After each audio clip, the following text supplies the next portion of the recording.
Mr. Pryor held at least one share in the St. Mawes Steamship Company, a share that my father inherited but had to surrender when the firm was sold on, sometime probably in the 1950s.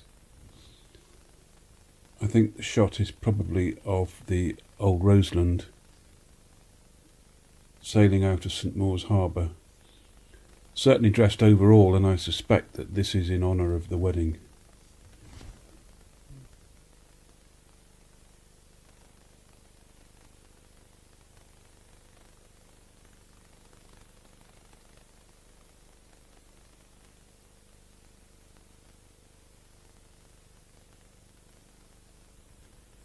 Here we see my father and his sister Ursula.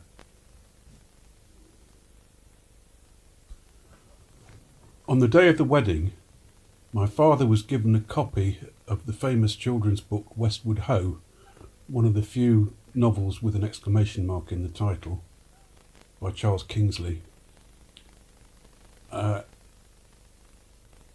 It contains an inscription which reads, "Martin Cecil Tubbs, from Allant and Uncle Dick, on their wedding day, July the 6th, 1929.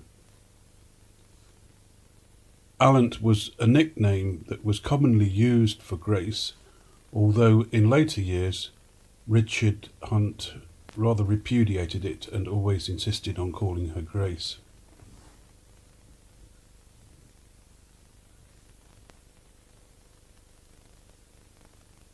Retirement to Cornwall can have done the Pryors no harm, because Herbert Pryor lived to the age of 89 and died in 1955. His wife, Gertrude Alice Pryor, died in 1952, aged 83. They are both buried at St. Justin Roseland, and at their grave there is also a memorial tablet raised to Grace, who died in America. My father was involved in the negotiations for the installation and maintenance of the plaque for many years. It caused a certain amount of dissent, apparently, although I don't know any of the details.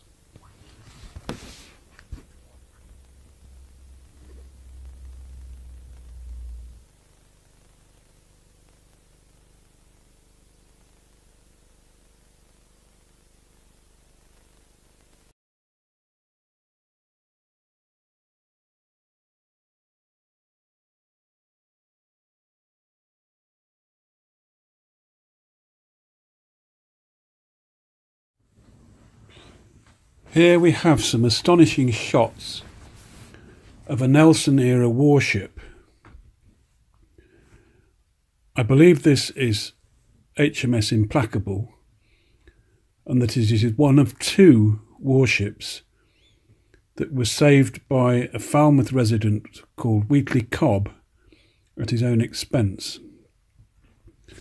The other was HMS Trincomalee, and it is possible that the Trincomalee was seen in the earlier shots.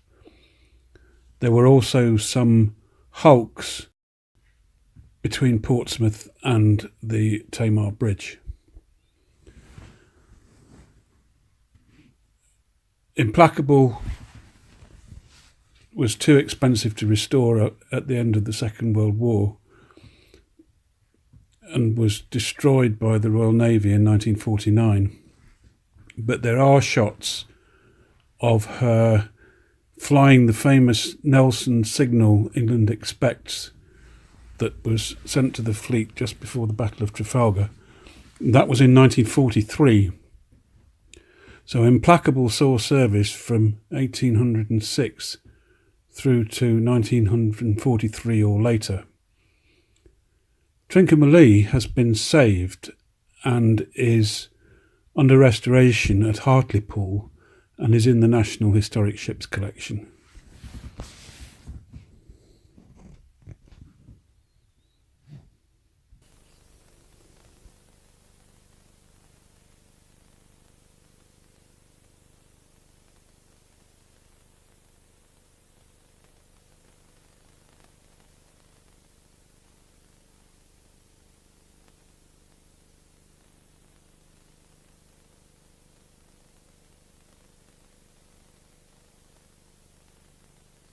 As befits a married couple, the return journey to the United States appears to have been taken on a more thoroughgoing ocean liner, although I'm afraid I don't know which one it was.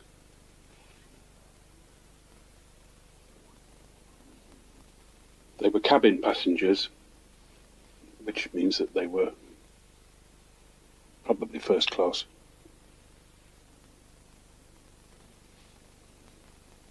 There were only about 18 four-funnel liners ever built, of which perhaps the most famous was the Titanic, but that wasn't around in 1929, nor was its sister ship, the Olympic.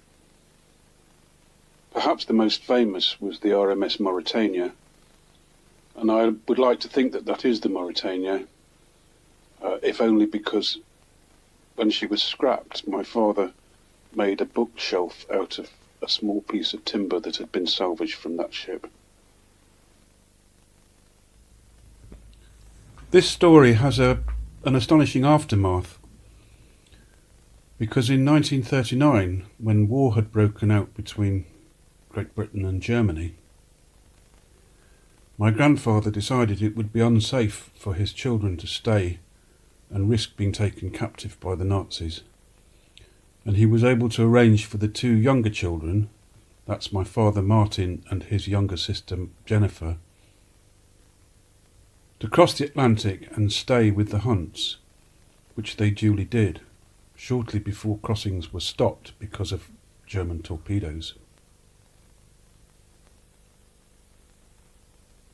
Both the Tubbs children went to school in Salt Lake City, which is where the Hunts were then living, and in 1943 my father finished high school and went to San Francisco and built ships in the Kaiser yards at Richmond.